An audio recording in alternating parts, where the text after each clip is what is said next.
नमस्कार, मैं सुप्रिया और आप देख रहे हैं आपकी खबर। और आप सभी को आपकी खबर परिवार की तरफ से गणेश चतुर्थी की बहुत बहुत शुभकामनाएं। तो भाई, आज से गणेश उत्सव शुरू हो चुका है, जिससे पूरे देश में बहुत ही धूमधाम के साथ मनाया जा रहा है। और आपको बता दें कि ये त्यौहार अगले 10 दिन तक ऐसे ही धूमधाम के साथ मनाया जाएगा। वैसे तो गणपति बप्पा आज हर घर में विराजमान होंगे, लेकिन बहुत सारे इलाके, जो अलग अलग इलाके, वहाँ पर बड़े बड़े पंडाल सजाए जा रहे हैं, गणेश जी की बड़ी बड़ी सी प्रतिमाएं स्थापित की जा रही हैं। और इस कड़ी में हम भी एक ऐसी पंडाल में आ चुके हैं जहाँ पर गणेश जी की बहुत ही भव्य प्रतिमा स्थापित की जा चुकी है। तो इस वक्त हम लोग मौजूद हैं राजधानी लखनऊ के निसारगंज की पेपर मिल कॉलोनी में। अब क्योंकि इस कॉलोनी का नाम पेपर मिल कॉलोनी है, तो यहाँ के जो गणपति बप्पा की जो स्थापना की गई है, उनको भी पेपर मिल बप्पा के नाम से जाना जाता है। और आपको बता दें कि यहाँ की जो अच्छी समिति है, वो लगभग 14 सालों से इस विशाल पंडाल का आयोजन करा रहे हैं। इसके साथ ही ये भी बता दें कि जो हर साल जो इसका आयोजन होता है, वो एक अलग थीम पर होता है। अब जो लखनऊ के प्रॉपर जो रहने वाले लोग हैं, जो लखनऊ के आसपास के लोग हैं, वो लोग तो यहाँ पर आके बप्पा के दर्शन कर सकते हैं, लेकिन जो लोग दूर से हैं, जो लोग नहीं आ सकते यहाँ पर, तो हमारी कोशिश है कि वो हमारे माध्यम से इस विशाल पंडाल के साक्षी बने। तो ज़रा देखिए कितना विशाल पंडाल बना हुआ है, कितना भव्य, और जो गणपति बप्पा की जो मूर्ति है, कितनी ज़्यादा भव्य यहाँ पर रखी गई है। तो चलिए यहाँ के लोग, जो समिति के लोग हैं, उनसे ज़रा बातचीत करते हैं और जानते हैं कि इस मंदिर का इतिहास क्या है।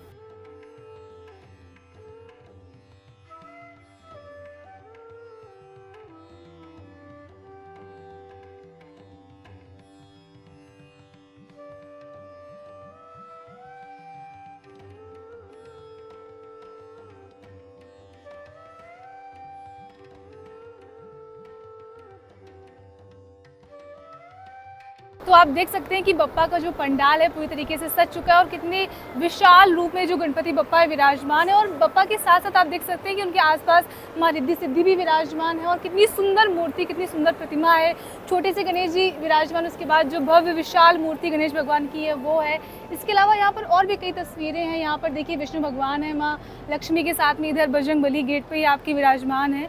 और भी कई सारे भगवानों की प्रतिमाएं हैं जो इस पंडाल के अंदर सजी हुई है। आप देख सकते हैं कि कितनी विशाल मूर्तियाँ, कितनी सुंदर तरीके से इस पूरे पंडाल को सजाया गया है। और जो यहाँ का, जो मैंने आपको बताया था कि थीम है, एक जगन्नाथपुरी के रूप में बनाया जाएगा, और बन चुका है, ऑलमोस्ट बन चुका है। ये पहला दिन है, इसलिए हम कह सकते हैं कि अभी पूरी तरीके से तैयार नहीं है, या अभी इस टाइम पे दिन के समय में ज़्यादा भक्त नहीं है, क्योंकि यहाँ की आरती सुबह हो चुकी है। तो इधर देखिए भक्तों के बैठने की जो जगह बनाई गई है, उनका जो व्यवस्था है, पूरा प्रसाद का जो बनाया गया है, तो पूरा अलग यूनिक तरीके से सब कुछ मैनेज किया गया है। जैसे आप देख सकते हैं कि यहाँ पे कुछ लोग अभी हैं, और जो भक्त हैं यहाँ पे जा चुके हैं। और ये देखिए आप विशाल, जो मैंने आपको बताया था कि जगन्नाथपुरी का जो थीम है, बहुत ही सुंदर तरीके से पूरा बना हुआ है, और बहुत विशाल, बहुत सुंदर लग रहा है। और यहाँ पर म्यूज़िक, लाइट्स, हर चीज़ को कितनी अच्छी तरीके से, कितनी बारीकी से दिखाया गया है। यहाँ पर पूरा इतनी दूर से जो पूरा ग्राउंड अप का लिया गया है, बहुत दूर से लिया गया है। तो सारी चीज़ें आप देख सकते हैं कि जगन्नाथ मंदिर की यहाँ पे आप इधर ज़रा दिखाइए कि जगन्नाथ मंदिर की कहानियाँ जो उनके बारे में बताई गई हैं। जो भी लोग यहाँ पर आएंगे, भक्त यहाँ पर आएंगे, उनके लिए यहाँ पर और भी कई चीज़ें इन्फॉर्मेशन के तौर पर हम कह सकते हैं कि यहाँ पर जगन्नाथ मंदिर की कहानी है, उनकी यात्राएं कैसे, उनके जाने का जो मार्ग है वो कैसा है, सब कुछ यहाँ बारीकी से दिखाया गया है। और जो अब जगन्नाथ मंदिर तो भव्य है ही, जैसा कि आप देख रहे हैं। इसके अलावा और भी बहुत सारी चीज़ें हैं जो बाहर से शुरुआत में जब हम एंटर करेंगे, वहाँ पे क्या क्या देखने को मिलेगा, वो भी आपको इसमें आगे आपको साथ में दिखाएंगे। तो चलिए बने रहिए वीडियो में हमारे साथ लास्ट तक। तो जैसा कि मैंने आपको बताया था कि यहाँ की जो अच्छी समिति है, वो हर साल यहाँ पर एक नया थीम के साथ गणपति बप्पा के जो पंडाल है, विशाल पंडाल, उसका आयोजन करती है। तो मैम, आप लोगों का बहुत बहुत स्वागत है पहले हमारे चैनल पर। धन्यवाद। और आपका शुभ नाम? मेरा नाम मनीषा मिड्डा है। सर आपका? मेरा नाम अरुण टंडन है। रोहित आहूजा। अच्छा सर, सबसे पहले तो मेरा सवाल आपसे यही है कि इस मंदिर की क्या विशेषता है, क्या आपने अलग सोचा? इस मंदिर की विशेषता ये है कि पहली बात तो ये जगन्नाथपुरी धाम पे बनाया गया है, उसकी थीम पर बनाया गया है।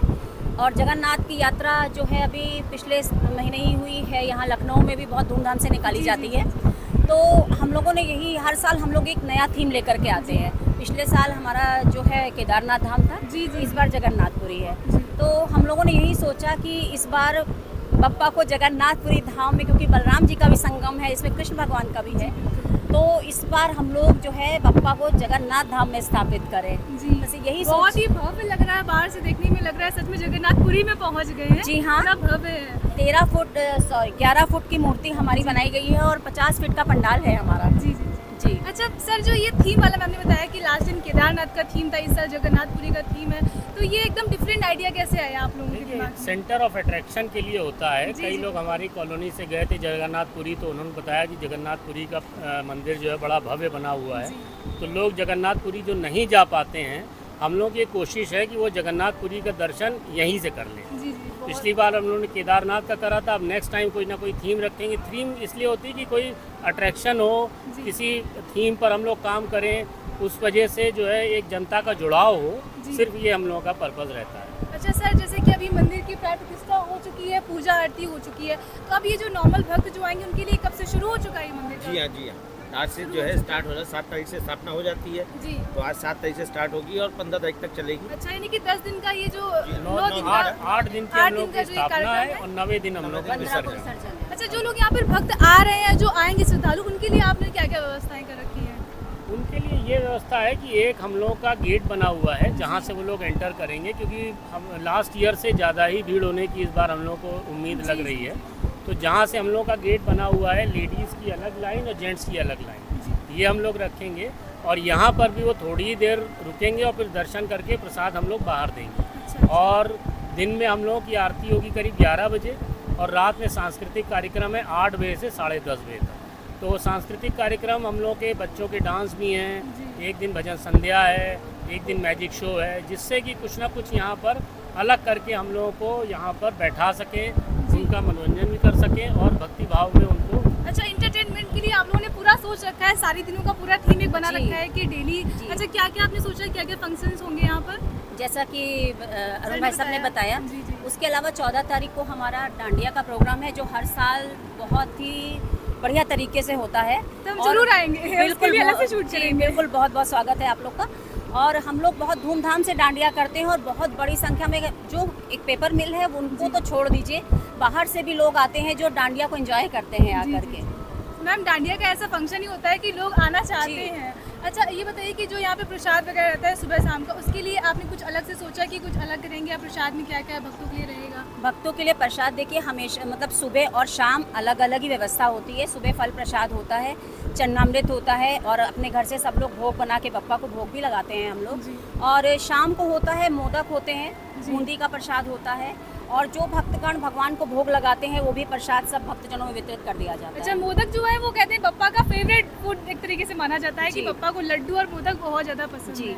अच्छा, आप लोगों ने यहाँ पर जो बाहर इंतजाम कर रखे हैं झूले वगैरह बच्चों के लिए, बहुत अच्छा आपने सोचा है कि सबका इंटरटेनमेंट हो, बच्चों का बड़ों का सबका होना अब हम चाहिए। लोगों का ये उद्देश्य रहता है कि बच्चे भी एंजॉय करें, बड़े भी एंजॉय करें, जी, एजेड जी। पर्सन्स हैं वो लोग भी एंजॉय करें, जिसकी वजह से बच्चों के लिए झूले लगाए हुए हैं। जो एजेड पर्सन्स हैं उनके लिए हम लोगों ने तरह तरह के कैंप्स लगाए हुए जी। हैं। हम लोग का एक दिन आई कैंप लगेगा ट्यूलिप वालों का, अच्छा। और बुध को ट्यूसडे को ट्यूलिप वालों का आई कैंप है, और वेडनेसडे को हम लोग का डेंटल कॉलेज है सरदार पटेल, उनका यहाँ पर कैंप लगेगा, जिसमें करीब 14 डॉक्टर्स आएंगे। और कोई इसी तरह से है कि उनका एंटरटेनमेंट भी हो, बच्चे भी एंजॉय करें, सब खुश रहें। डेंटल प्रॉब्लम भी सॉल्व हो, उनकी आइज़ की जो प्रॉब्लम है वो भी सॉल्व हो, और लोग अपना खाने पीने की भी व्यवस्था है। यहाँ फूड स्टॉल्स भी लगे हुए हैं, बड़े जेन्युइन रेट्स हैं, ऐसा नहीं है कि अनाप शनाप रेट कोई भी रख दे। तो हर चीज़ अपने हिसाब से हम लोगों ने मैनेज करने की कोशिश करी है। जी, सबका और साथ हम लोगों सबका का विकास। हम लोगों का ये भाव है कि ये पूजा हमने नहीं कराई है, हम कुछ फैमिलीज़ को भगवान ने चुना है ये पूजा करने के लिए, ये बहुत उनकी सौभाग्य हमारे से ऊपर मिलते हैं। कृपा है, ये हमारा भाव है। अच्छा, इस भाव के ऊपर आपने बहुत सोचा, आपका जो थीम है ये अलग डिफरेंट वाला और सबका साथ सबका विकास वाला, इसमें जो हमारे व्यूवर्स आपको देख रहे हैं उनके लिए एक लास्ट मैसेज क्या देना चाहेंगे आप? हम लोग उनके लिए लास्ट मैसेज यही देना चाहेंगे कि बप्पा बिना भेदभाव के बप्पा आते हैं, और सभी के पंडाल में जो उनको प्रेम भाव से बुलाता है वहाँ वो आकर के विराजित हो जाते हैं। तो हमारी सब जनता से यही अपील है कि जिस तरह से बप्पा किसी में भेदभाव नहीं करते, उसी तरह से हमारी पूरे भारत को बिना भेदभाव के एक साथ सौहार्द और प्रेम से रहना चाहिए, और पूरे देश में शांति और व्यवस्था का वातावरण आयोजित करना चाहिए। अच्छा, एक चीज़ हम ये भी कहना चाहेंगे कि आपने देखा होगा कि रूस और यूक्रेन में क्या चल रहा है, जी जी, अजरबैजान अर्मेनिया में क्या चल रहा जी, है। जी। गाज़ा और इजराइल वगैरह में सब क्या चल रहा है। तो हमारा कहना ये है कि हिंदुस्तान इस चीज़ से बचा हुआ है और हमारा सोचना ये है कि ज्योतिषी लोग ये बता रहे हैं कि आने वाला 2.5 साल जो है वो इंडिया के लिए बहुत क्रॉनिक है, प्रॉब्लम्स आएंगी। तो आप और संत जनों ने कहा भी हुआ है कि कलयुग केवल नाम आधारा, कि कलयुग में आप खाली भगवान का नाम लेते चलिए आप तर जाएंगे। तो ये हम लोग का एक भाव है, एक उद्देश्य है कि पॉजिटिव एनर्जी यहाँ पर फ्लो हो, सारे जो हैं वो भक्तजन आए, कॉलोनी वाले स्पेशली जो हैं वो इन पॉजिटिव वेव से थोड़ा सा उनको फ़ायदा हो। और बाकी हर आदमी अपना खा कमा रहा है, हर आदमी खाएगा कमाएगा, बाकी तो इनकी कृपा हमारे ऊपर बनी रहे, ये भाव है। अच्छा, तो आप देख रहे हैं कि कैसे अपने पॉजिटिव थीम के साथ आगे सबको लेके चल रहे हैं। तो गणपति जी का एक जयकारा लगा दे, गणपति बप्पा मोरया। तो आप देख सकते हैं कि जो ये पंडाल है ये तो पूरी तरीके से सज चुका है और पंडाल को तो हमने आपको दिखाई दिया था, लेकिन जो मंदिर की मेन चीज़ है, जो यहाँ का जो थीम बना था, उसके बाद जो इसकी अलग जो सबसे विशेष चीज़ है वो ये कि यहाँ बड़े लोगों के लिए तो बना दिया गया, लेकिन बच्चों के लिए कितना ज़्यादा अलग एकदम माहौल क्रिएट किया गया है, एकदम अलग लोकेशन। आप देख सकते हैं कि बच्चे जो छोटे छोटे बच्चे आएंगे यहाँ पर शाम को, उनके लिए एकदम झूले वगैरह और खाने की व्यवस्थाएं हैं। और अगर अभी ये फर्स्ट डे है तो ज़्यादा यहाँ पर अभी प्रॉपर तरीके से तैयार नहीं हो पाया, लेकिन आप देख सकते हैं कि यहाँ पे छोटी छोटी सी दुकानें, एक छोटा सा जैसे मेला लग सकता है।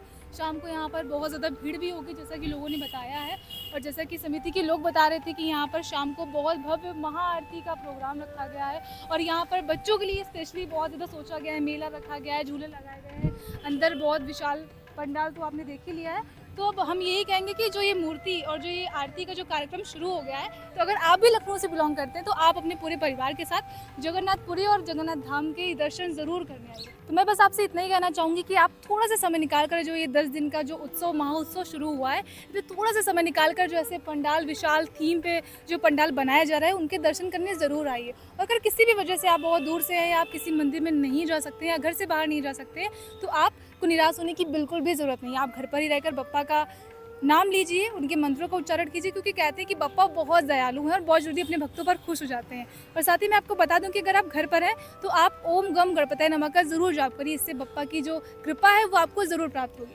तो चलिए इसी के साथ आपसे लेते हैं विदा। जर्नलिस्ट स्वाति पांडे के साथ सुप्रिया से।